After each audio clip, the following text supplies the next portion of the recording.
Time management, learning to use your time more wisely, by the Undergraduate Advising Center.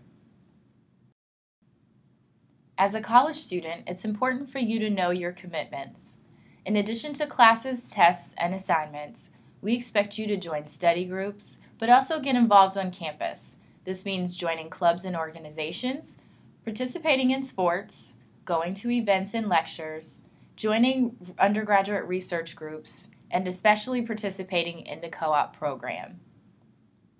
You've got a lot to do, so when you're managing your time, how do you juggle it all? Put it all in one place. Planning ahead. Failing to plan is planning to fail. So it's important for you to plan each day, each week, and each semester. Remember that you can always change your plan, but only once. There are many methods of organization available to you. You have planners, to-do lists, calendars both online and in paper, and cell phone apps. Whatever method of organization you choose, remember to be consistent. Having everything in one place allows you to see your commitments at a glance. I also suggest including social, gym, and job obligations. Let's take a look at using an online calendar. The one listed here is Google Calendar, and as you can see, it's for a Chem 101 class. If you see the checkbox next to the event colors, there's a highlight here of fuchsia. We suggest using a different color calendar for each of your classes.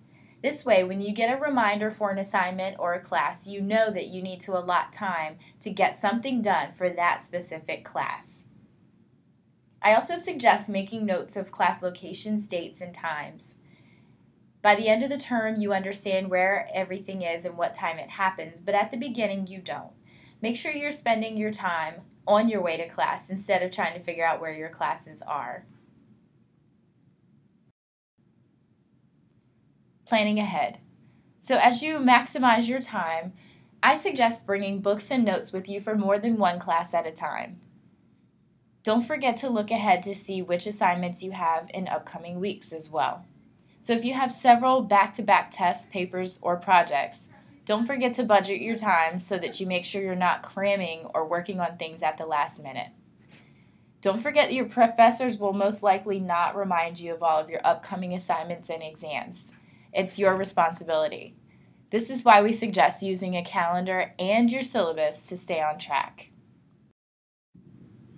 Speaking of syllabi, let's look at one for Chem 101. It's important for you to use your syllabus from the beginning of the term so that you understand when all of your requirements are due.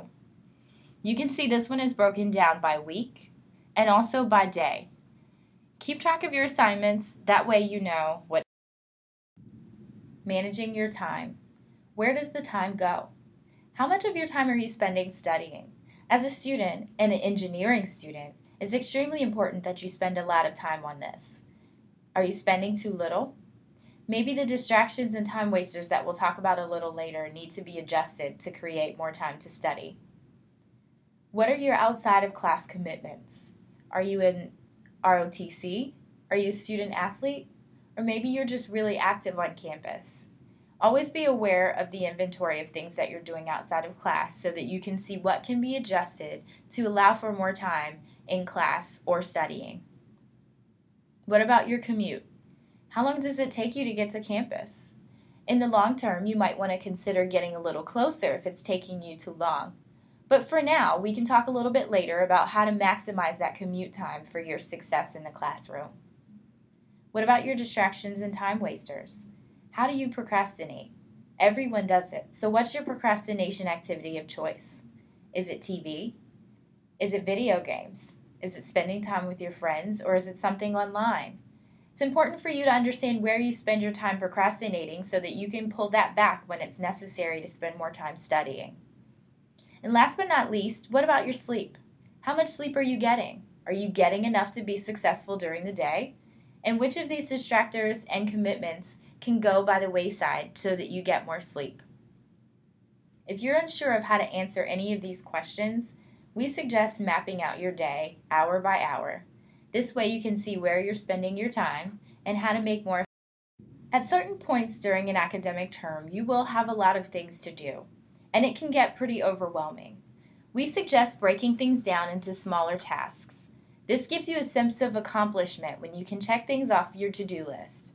The next slide, Covey's quadrant, will help you to determine which tasks need to get done sooner and which ones can wait. Covey's 4-quadrant to-do chart.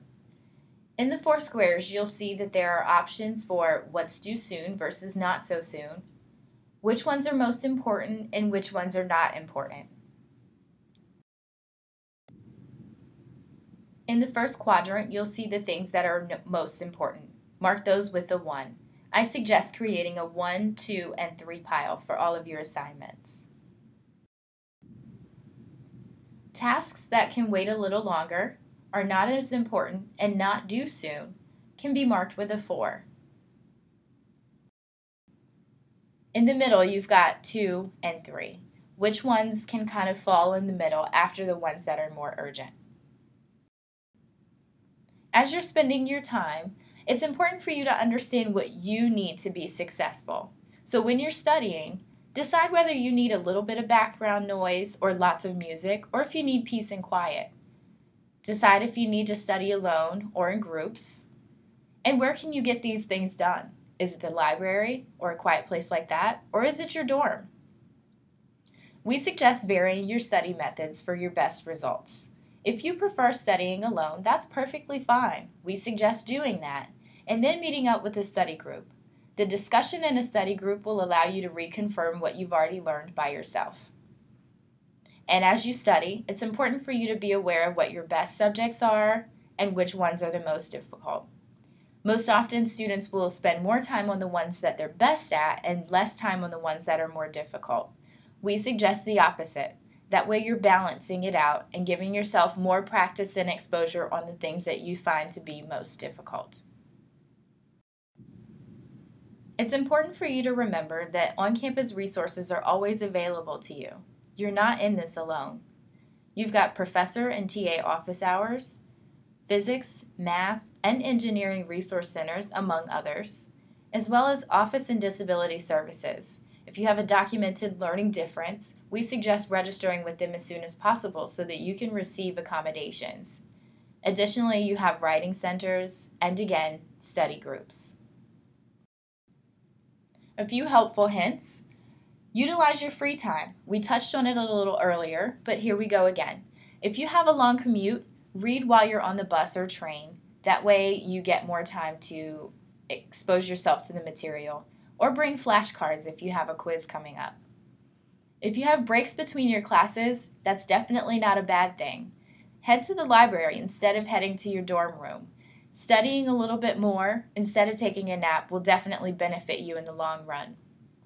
And if you're ahead on one subject, good for you, but make sure you use that time allotted to get caught up in something else. Drexel has 10-week terms, so it can be really difficult to stay on track. Use these times to catch up. Don't forget to motivate yourself. As we talked about before, it's easier to break up large projects into smaller tasks where you can set goals and deadlines to have each piece finished. And when you're done with those tasks, reward yourself. Do you like to use your distractors like Facebook and Instagram? Is it time to watch your favorite show? Or maybe you just need to take a snack break and have a candy bar. Whatever makes you feel rewarded for having completed something, make sure you do those things. And lastly, don't overcommit. It's important for you to learn to say no, as the academic demands of being an engineering student really don't mix well with too many part-time jobs, intramural sports, and clubs and activities. Be aware of peer pressure. Use good judgment when you're deciding to go out on a weekend or stay in to study. If you have an assignment or a huge final due the following Monday, perhaps you should forgo the going out for another weekend and stay in to get some things done. And finally, know who the pressure is coming from. If it's your classmates or your roommates, your family or your friends from home, make sure they understand that you're a student first and that's why you're here. As long as they understand where your priorities lie, you'll never have too much pressure.